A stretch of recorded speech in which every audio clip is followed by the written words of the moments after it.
Welcome to Your Voice Dorset Podcast. I'm Marilyn Barber, and I'm delighted to welcome into our studio Christopher Chope MP for Christchurch.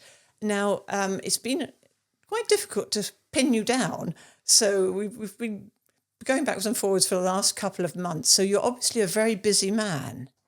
Well, I think all MPs are busy, and the trouble is that you have to keep changing your diary, and I think that's what's affected this.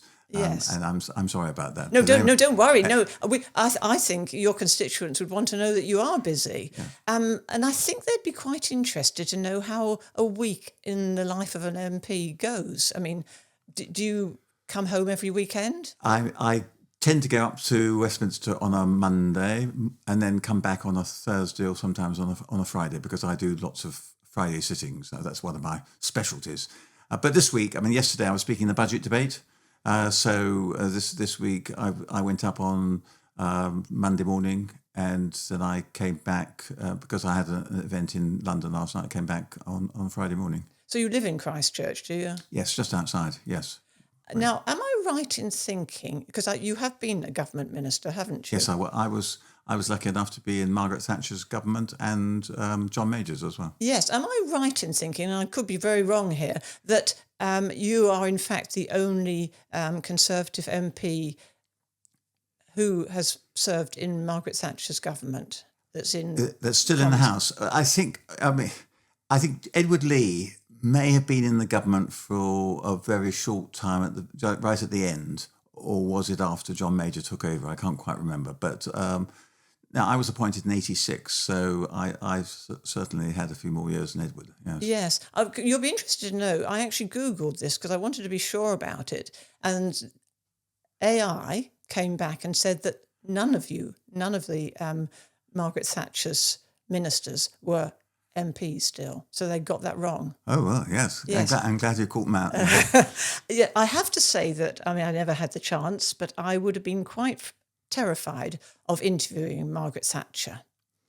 How did you find her? Well, I was absolutely devoted to her. Oh, right. And really, she still remains my great character who I wish to emulate in politics, not that I can. And with the centenary of her birth this last month, yes. There's a lot been going on, and we've been reminding ourselves of some of the wonderful Thatcher stories. But she was not very approachable, I would have thought. She was surprisingly approachable. Was she? And so if you had supper with her, for example, she would insist on washing up the dishes. Right. The first time I ever met her was back in 1976, soon after she'd become leader of the Conservative Party, and Yes. I was chairman of Putney Conservatives in London. Yes. And she came and visited an old people's day centre. Mm-hmm. And at that stage, I was really impressed because she came round in that day centre. She was leader of the opposition, but she got down on her knees and she spoke to every single individual in that day centre and spoke to them one-to-one and treated them as an equal to herself. And so that was a great charm and ability that she had. And she pursued that throughout her life. What she couldn't, she didn't suffer fools gladly. That's the impression I got. And I didn't think she'd have much of a sense of humour. She did have a sense of humour, but it was quite suppressed. But no, and obviously when getting the jokes going in her conference speeches and all that sort of stuff, it's well documented that was quite a struggle. Yes, they were written for her, I expect. Yes, but what was important was that the ones that had been written for her, she understood. Yes. And that was sometimes quite a challenge. And what was your role in her government? Well, I was started off as a minister in the Department of Environment, and so I was doing a local government. And I suppose the most notorious job I had was to be the junior minister for the community charge, or otherwise known as the poll tax. Right. So I did that, and I was also... That was deeply unpopular. Well, it wasn't unpopular. It became unpopular, but at the time it was very popular because it was getting rid of the old unfair rates system. Right. And Margaret was insisting, and I agree with her, that it was important in local government that everybody should make a contribution, because that was the ready reckoner, and it would enable them to hold the councillors to account. So I did that, and then I was also the equivalent of the Minister for Public Building and Works. So I did the Property Services Agency, privatisation, and I had lots of fun photo ops. Yes. And once I was on I'm not sure whether I should admit this, but I was once on the Jimmy Savile show. Oh dear. I was many people were. Well, I was introduced by him as the man who owns Big Ben. That's to keep it nice and simple. But because somebody had written in wanting to see the clock. Yes. So job as a minister, tell me what it's like to be a minister. I mean, I've obviously watched Yes Minister and Yes Prime Minister, which I think is absolutely wonderful, and it still resonates today. So as a minister, do you have a lot of people working for you? Yes. Or is it just the civil service? Well, it's obviously the civil service. Yes. And I think it varies a lot between, depending on the sort of government and particularly the Prime Minister, and if you're a junior minister like I was, who your Secretary of State is. Yes. And it was completely different working with Margaret Thatcher compared with her successor, John Major, because Margaret Thatcher's line was, I'm in charge, I'm going to delegate to you, and Nick Ridley was my Secretary of State, and then Nick Ridley would delegate to me. Yes. And if you want to check lines, then do so, but otherwise it's up to you. And so I was given responsibility, and quite early on, the second permanent secretary, he went behind my back to Nick Ridley and said, this Chris is causing mayhem in the PSA department. And Nick said to him, Gordon, who was actually Sir Gordon Ramsay, and said, Chris is in charge.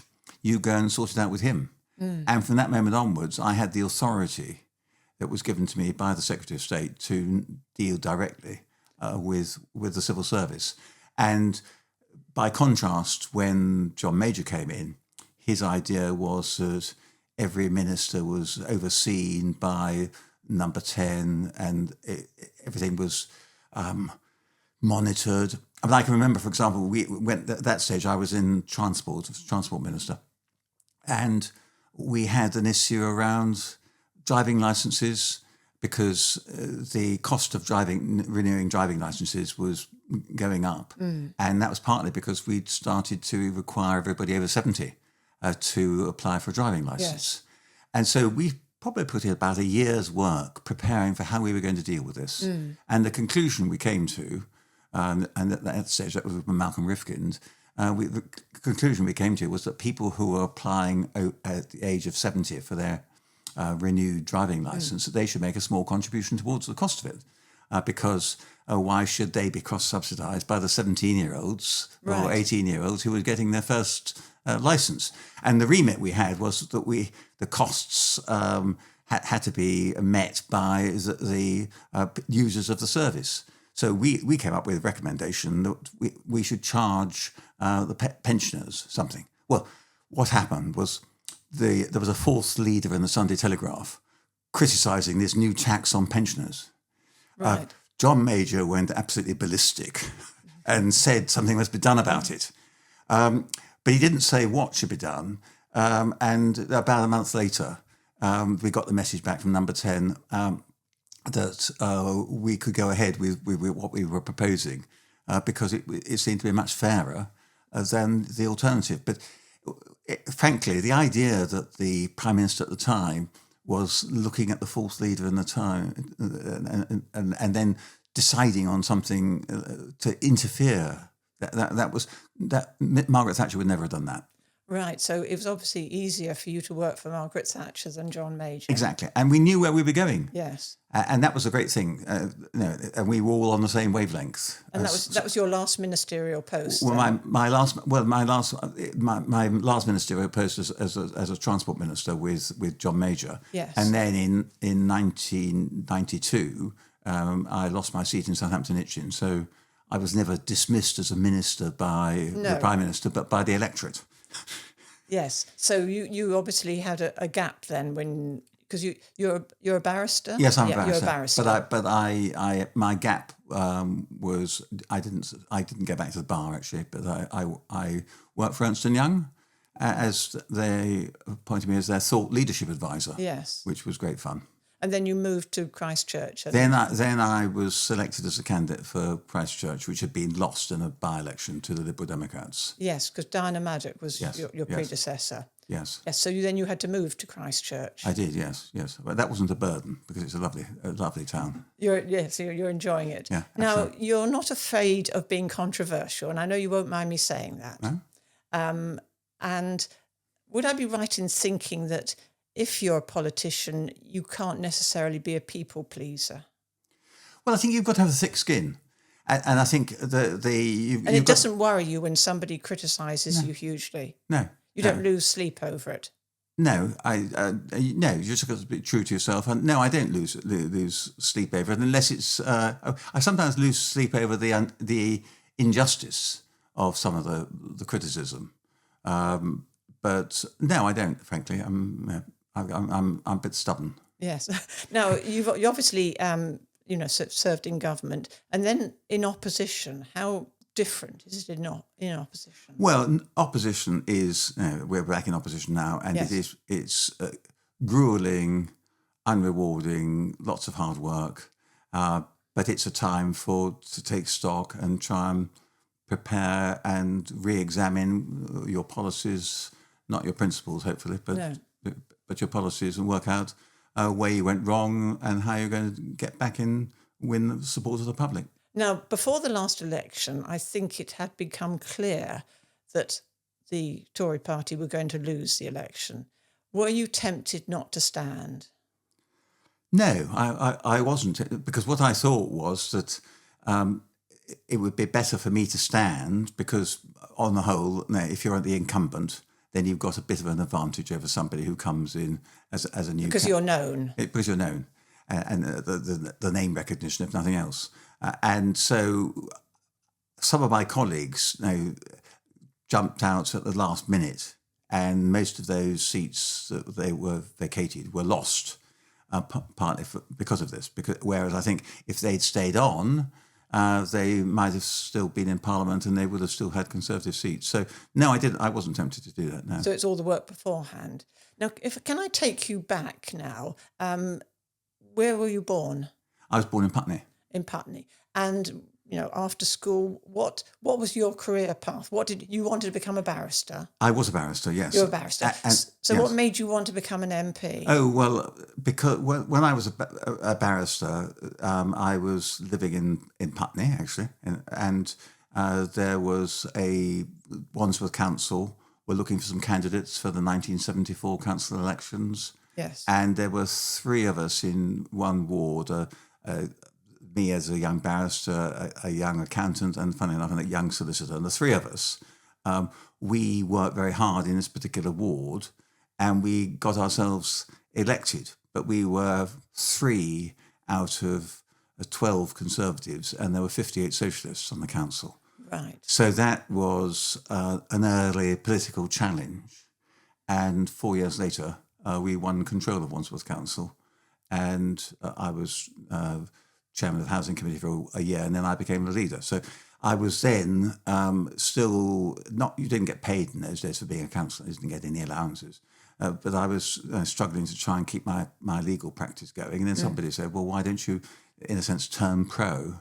So 1982, there was a vacancy in Southampton Itchen for a candidate, and I applied for that, and I was lucky enough to be selected. And how does it feel the next morning when you think, oh my goodness, I'm an MP. My life's going to change dramatically? Because it does change dramatically, doesn't it?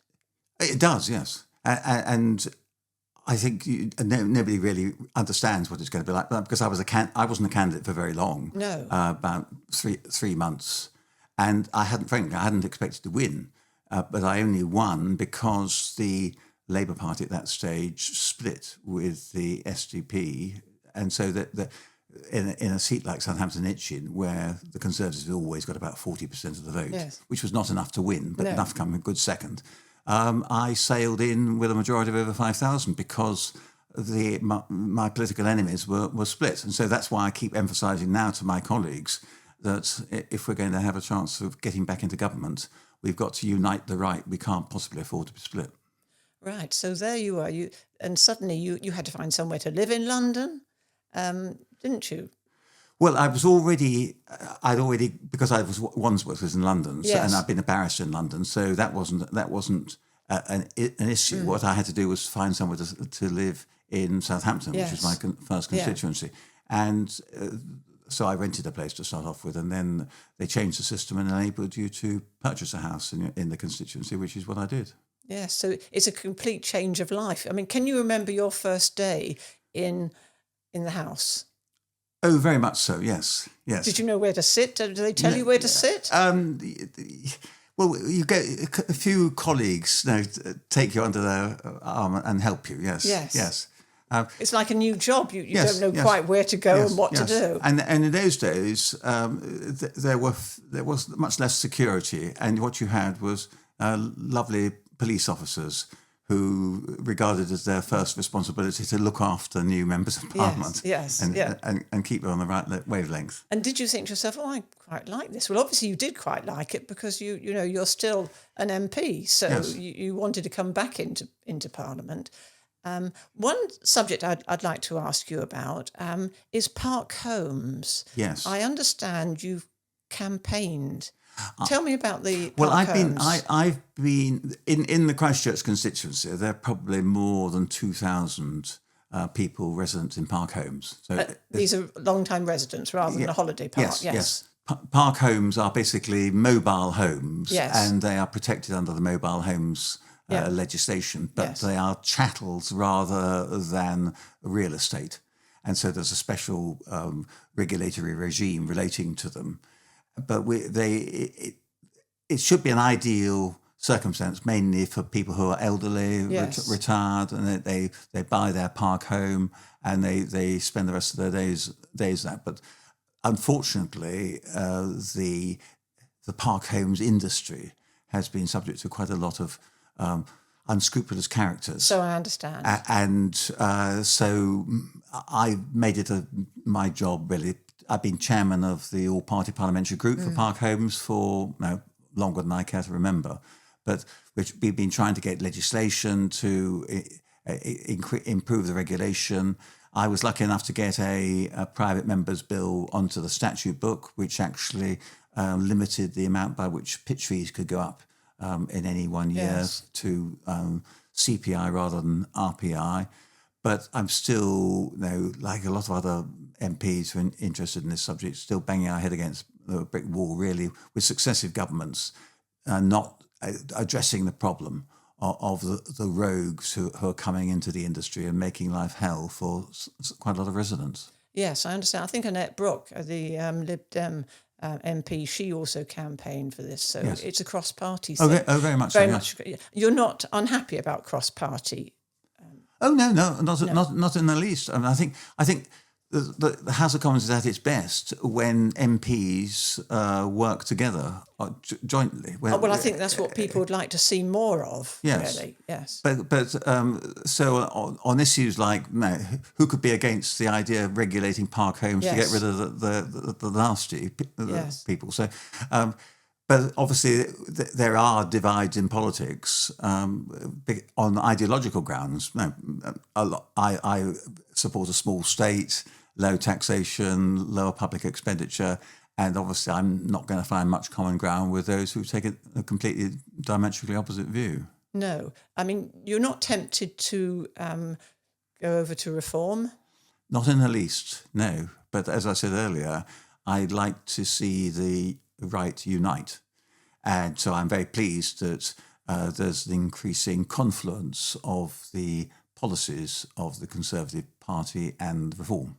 Yes. And I think that could be the foundations for us working together at the next general election. But there's a lot of history here, and I think that I can understand why there's suspicion on both sides. Yes. Do you think this the Labour Party will be in for a full term? it's very hard to get rid of them early because obviously they've got this massive majority. Yes. But the Labour backbenchers are a very unhappy group of bunnies at the moment, and particularly after the latest budget. And the attempts by the Prime Minister to shore up his support are, I think, have been undermined by the way he behaved when he first got in. Because what he did was he appointed a whole lot of new MPs who'd got no experience of Parliament at all to be ministers, and he discarded a lot of the people who'd done the donkey work in opposition.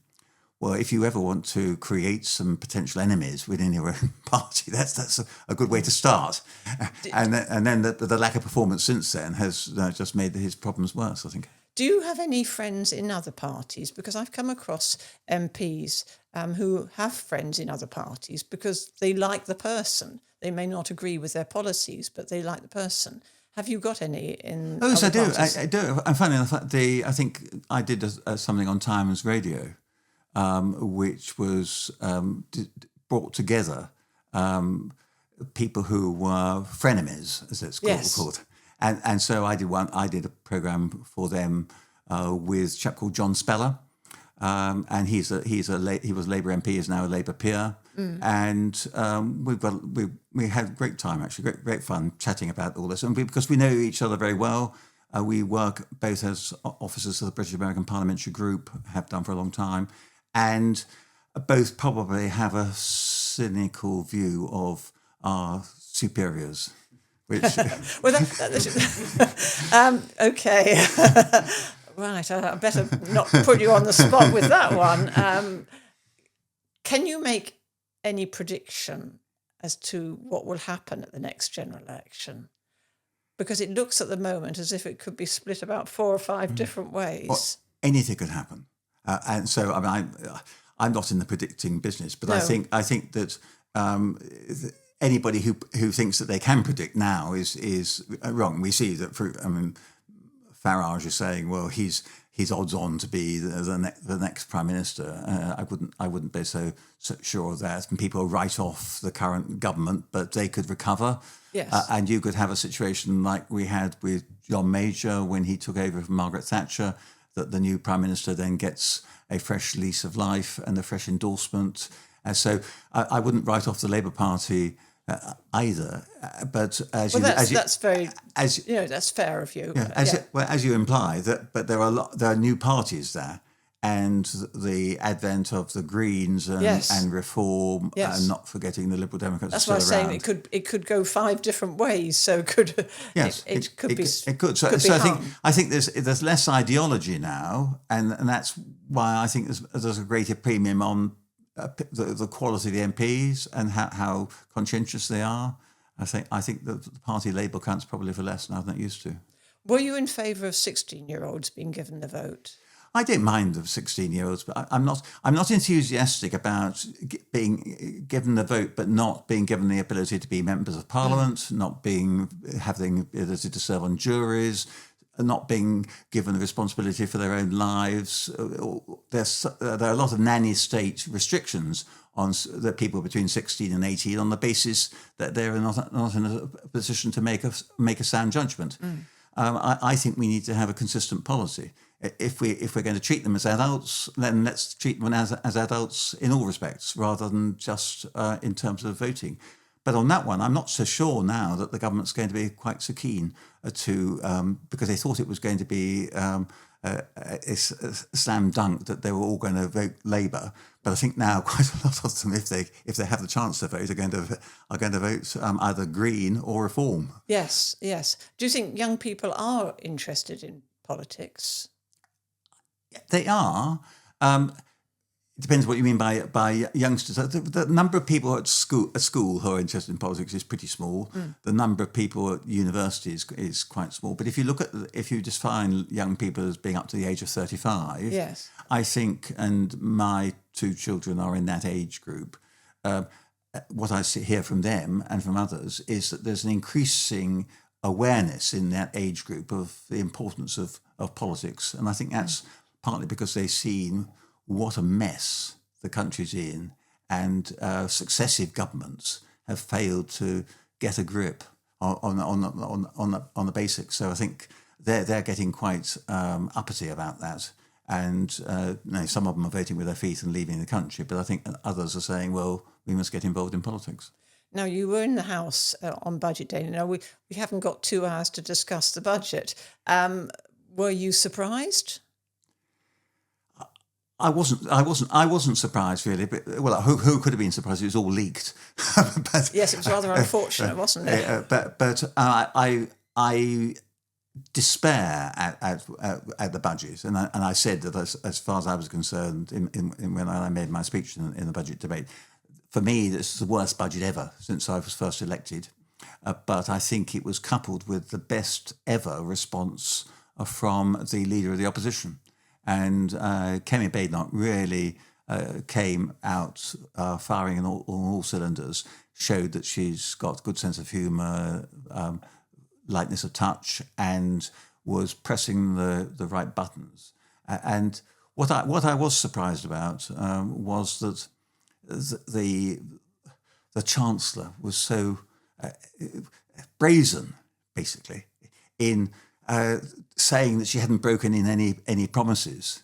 And again, I put this in my speech, but I was there at the CBI conference last year at the dinner where she sat down on the sofa with Rupert Soames, who was the president of the CBI, and said, we've gone through the process of having to increase your taxes, and now the slate's wiped clean, and we're not going to impose any further taxes. Well, she said that, and it wasn't scripted.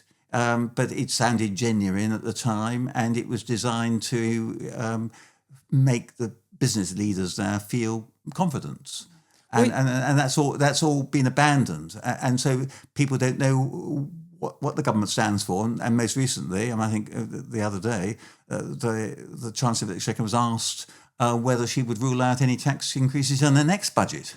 And this time she said no, she wouldn't rule out any more tax increases. Were you one of those noisy MPs? Because I think the Deputy Speaker had to get people to calm down a bit, and she's got a sense of humour, but you weren't one of the ones shouting out. Because I've served as a temporary Deputy Speaker at the beginning of this Parliament, and because I'm on what's called the Chairman's panel, I have to try and behave myself. Right.